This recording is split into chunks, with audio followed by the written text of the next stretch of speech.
Hello बच्चों, welcome to our channel. और मैं हूं आपकी मयूरी मैम। और नीट PYQ सीरीज़ में आज हम करने वाले हैं unit 2 structure of atom part 2 के PYQ। ओके, चलिए तो स्टार्ट करते हैं। देखते हैं पहला क्वेश्चन क्या कहता है। In hydrogen atom the de Broglie wavelength of an electron in the second Bohr orbit is. मतलब कि हाइड्रोजन एटम में हमको क्या निकालना है, सेकेंड बोर ऑर्बिट की वेवलेंथ फाइंड आउट करनी है। ठीक है, हाइड्रोजन एटम में वेवलेंथ फाइंड आउट करना है। तो ये हमारा क्वेश्चन आया हुआ है नीट 2019 में। ठीक है, चलिए क्वेश्चन को स्टार्ट करते हैं। तो यहाँ पर हमको जो दिया हुआ है वो वैल्यू दी हुई है V0। इसको हम A0 से भी रिप्रेजेंट करते हैं और जो कि वैल्यू गिवन है 52.9 पिकोमीटर, क्योंकि रेडियस हम जनरली पिकोमीटर में ही फाइंड आउट करते हैं। अच्छा, हमने एक चीज़ पढ़ रखी है, अकॉर्डिंग टू बोर थ्योरी। क्या पढ़ के रखा है, जो हमारा एंगुलर मोमेंटम होता है वो क्या होता है, वो होता है MVR इक्वल टू, ये हमारा आ जाता है NH/2 पाई। यहाँ पर जो n होता है वो वैल्यू होता है, n किसको रिप्रेजेंट करता है, ऑर्बिट को। ओके, तो हमारा ऑर्बिट क्या है, n का वैल्यू यहाँ पर क्या है, हमारे पास 2 है। चलिए वैल्यू रख देते हैं, MVR इक्वल टू 2H/2 पाई। ठीक है, तो यहाँ क्या हुआ, हमारा 2 से 2 कैंसिल आउट हो गया। ठीक है, तो क्या क्या बच गया, MVR इक्वल टू H/पाई। फर्दर सॉल्व करेंगे तो हो जाएगा ये हमारा H का वैल्यू निकल के आ जाएगा, ट्रांसफ़र कर दिया, पाई को भी इधर शिफ्ट कर दिया, क्रॉस मल्टीप्लाई करके, तो हो गया MVR पाई। ये आ गई हमारी इक्वेशन नंबर 1। यहाँ से हमने H की वैल्यू निकाल ली। ठीक है, अब यहाँ पर हमें कहीं ना कहीं क्वेश्चन में डी ब्रोगली वेवलेंथ का भी जिक्र है, तो हम देख लेते हैं डी ब्रोगली वेवलेंथ क्या कहती है। According to de Broglie wavelength, जो हमारा लैम्डा होता है वो इक्वल टू होता है H/mv के। फर्स्ट क्वेश्चन में हमने H का, फर्स्ट इक्वेशन में H का वैल्यू फाइंड आउट किया, तो सेकंड में भी वही फाइंड आउट करेंगे। तो क्या हो जाएगा हमारा, ये हो जाएगा H equal to mv lambda. ये हो गया इक्वेशन नंबर 2। कंपेयर कर देंगे 1 को और 2 को, क्या निकल के आ जाएगा, हमारा आ जाएगा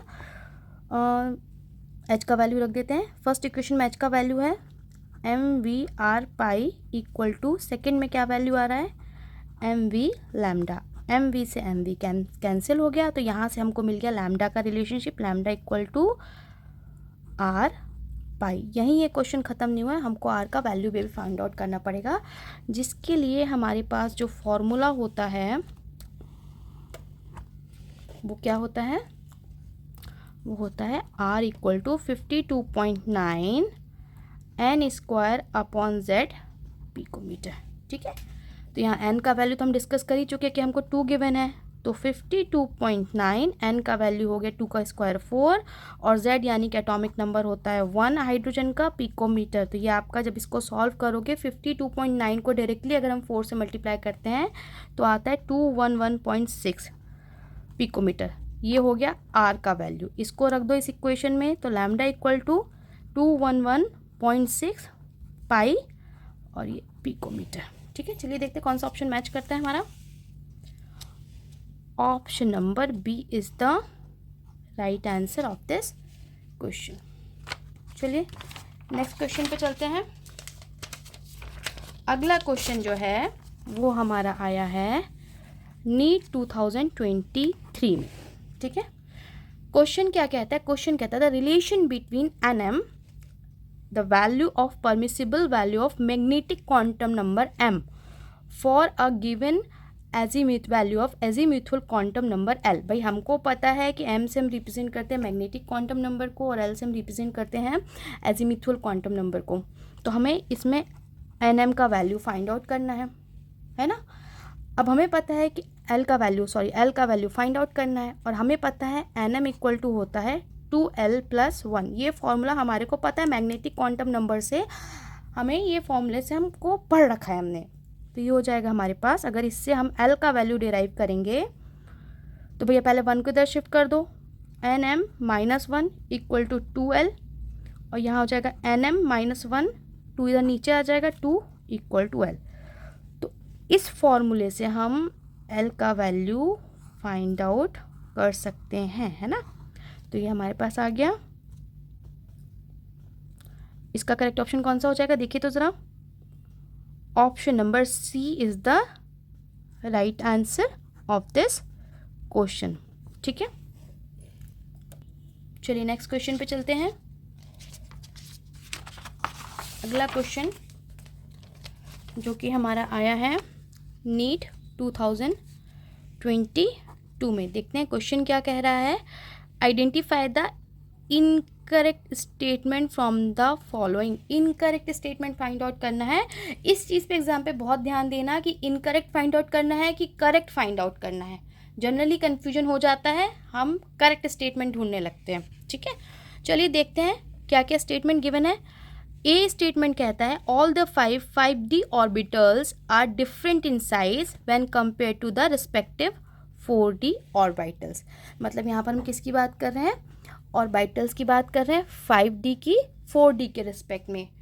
तो भैया हमको पता है यहाँ पर ये बोल रहा है कि डिफरेंट साइज होता है। डेफिनेटली जब हमारा n का वैल्यू इंक्रीज होता है, 4 से 5 होगा, तो हमारा जो साइज होता है वो इंक्रीज हो जाता है, या फिर हम कह सकते हैं चेंज हो जाता है। ठीक है, जब भी n का वैल्यू बढ़ेगा, चेंज होगा, तो साइज भी चेंज होगा। अगर ऊपर जाएंगे 4 से 5 जाएंगे तो इंक्रीज होगा, 4 से 3 पे आएंगे तो डिक्रीज हो जाएगा। ठीक है, तो साइज हमारा चेंज हो जाता है। तो ये तो ऑप्शन हो गया हमारा करेक्ट, ए भी करेक्ट हो गया। बी देख लेते हैं। All the 4D orbitals have shapes similar to the respective 3D orbital. भाई डी ऑर्बिटल की बात हो रही है यहाँ पर, दोनों जगह हम डी की बात कर रहे हैं, 3D और 4D की बात कर रहे हैं। तो यहाँ पर जैसे कि हमने बात की साइज चेंज होगा, पर जो हमारा शेप होगा वो क्या होगा, सेम रहेगा। तो ये भी हो गया हमारा ऑप्शन करेक्ट। शेप हमारा बदलता नहीं है, शेप वही का वही रहेगा। डी ऑर्बिटल के लिए n का वैल्यू कोई भी हो, शेप वही रहेगा। ठीक है, अगला बोल रहा है हमारा statement, in an atom all the 5 3D orbitals are equal in energy in free state. भैया जब भी फ्री स्टेट आ जाए तो एनर्जी क्या होती है, इक्वल होती है। हम इसमें कभी भी अभी कोई भी एक्सटर्नल इन्फ्लुएंस नहीं दे रहे हैं। ठीक है, जो हमारा यहाँ पर है फ्री स्टेट है, मतलब वो ओरिजिनल स्टेट में अपना, तो यहाँ पर जो एनर्जी होगी वो क्या होगी, इक्वल होगी। तो ये भी करेक्ट हो गया। अगला है हमारा ऑप्शन नंबर डी, बोलता है the shape of DXY, DYZ and DZX orbitals similar to each other. ये तीनों तो सिमिलर हैं, हाँ होते भी हैं। And DX² - Y² and DZ² are similar to each other. ये ऑप्शन इनकरेक्ट हो गया, क्योंकि अगर हम शेप्स की बात करें तो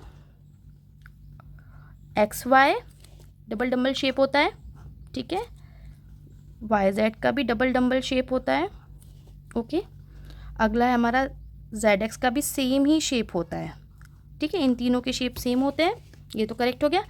अब अगर हम बात करें X² Y² का, तो इसका शेप में अलाइनमेंट में चेंज आ जाता है, कुछ इस तरह से हो जाता है ये, ठीक है।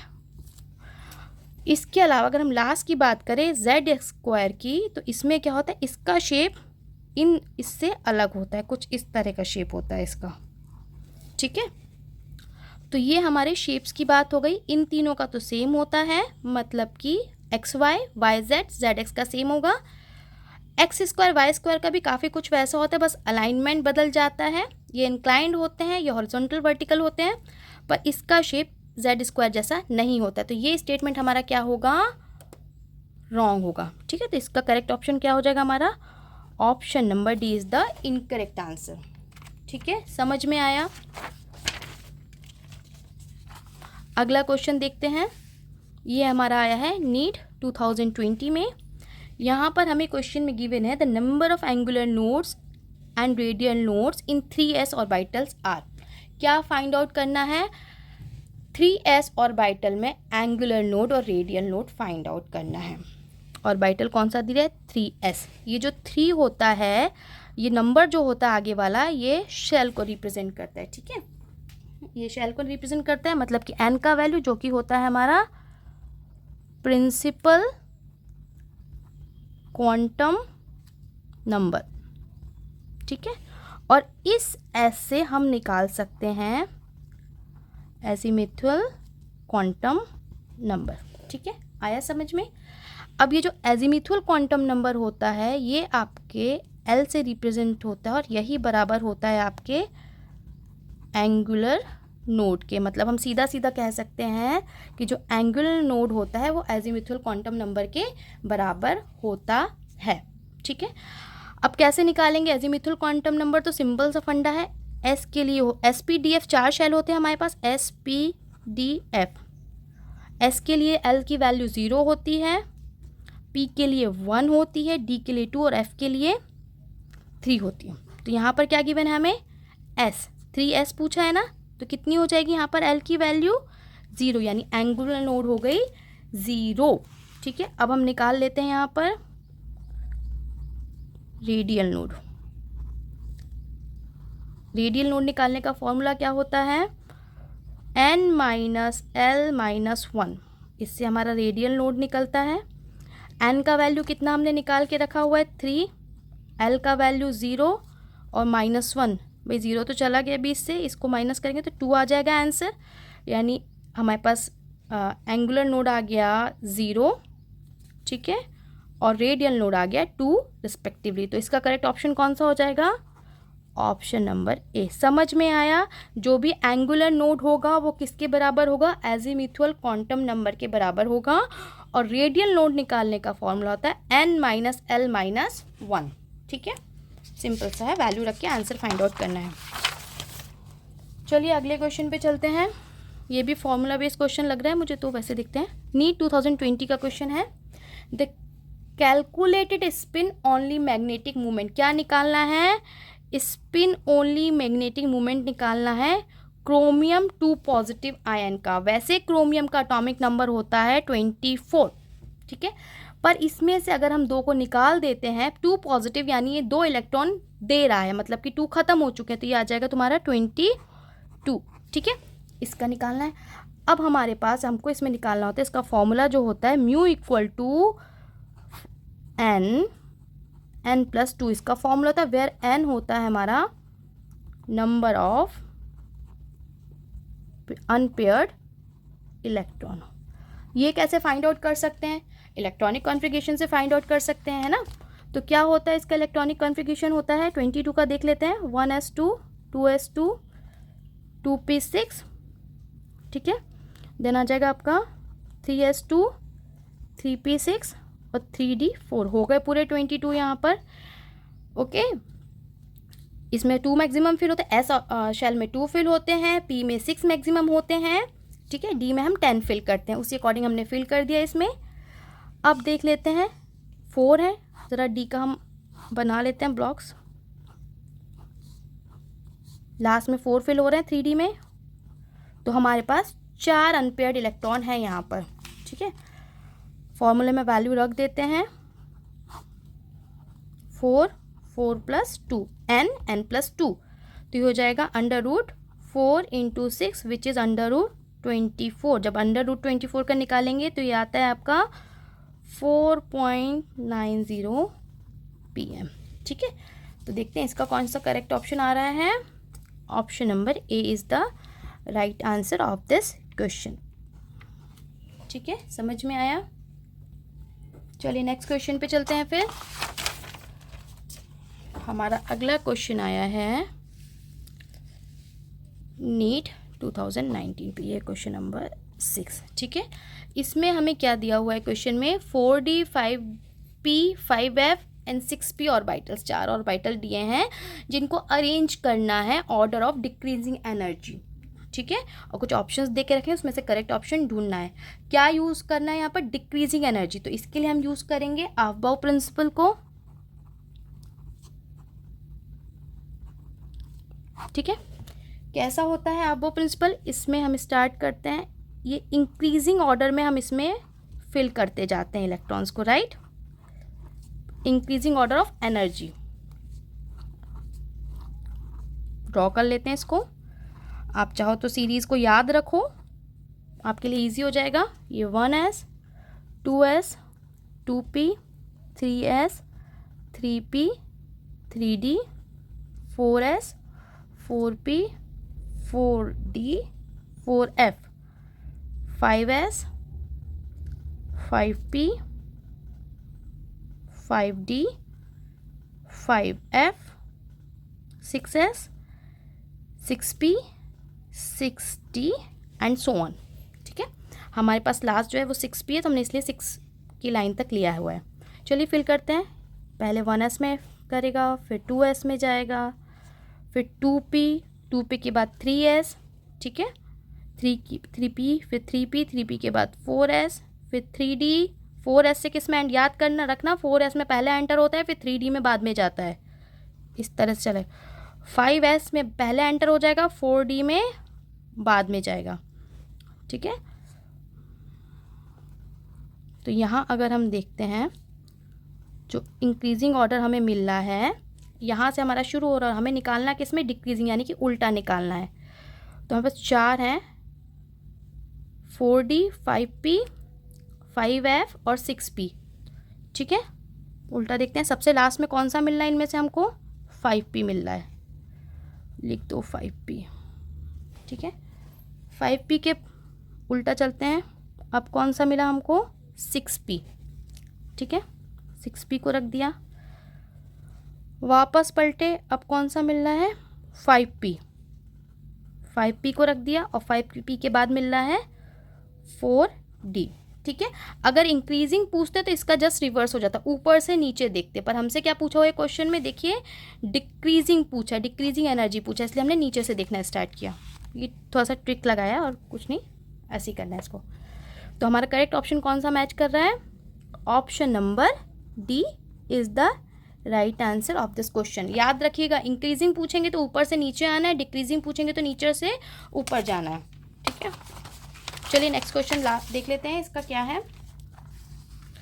ये क्वेश्चन आया हुआ है हमारा नीट 2009 में, हमें ऑर्बिटल पूछा है having 3 angular nodes and 3 total nodes. ठीक है, कौन सा ऑर्बिटल, एंगुलर नोड, यानी एल का एंगुलर नोड होता है आपका एल के बराबर। ठीक है, किसके बराबर होता है, एल के बराबर होता है, मतलब एल की वैल्यू हो गई आपकी 3। ज़रा देखें तो किस में आती है 3 की value, S P D F, 0 1 2 3 F में आती है। किस में आती है एल की वैल्यू 3, एफ सबशेल में आती है। ठीक है, तो डायरेक्टली हम निकाल सकते हैं यहाँ पर कि एक ही एफ दिया हुआ है तो यही होना चाहिए। स्टिल अगर हमको 2-3 एफ दे देते हैं तो फिर हमको यहाँ पर टोटल नोट्स भी दी हुई हैं, तो हमें क्या निकालना पड़ेगा, ये वाला वैल्यू भी फाइंड आउट करना पड़ेगा। तो ये कैसे निकाल सकते हैं, हम रेडियल नोट से निकाल सकते हैं। ठीक है, उसका क्या फॉर्मूला होता है, हमें पता है कि टोटल नोट को जो हम फाइंड आउट करते हैं वो radial note plus angular note करते हैं। तो कैसे करेंगे, एंगुलर नोट एल होता है, प्लस लगाया n माइनस एल माइनस 1।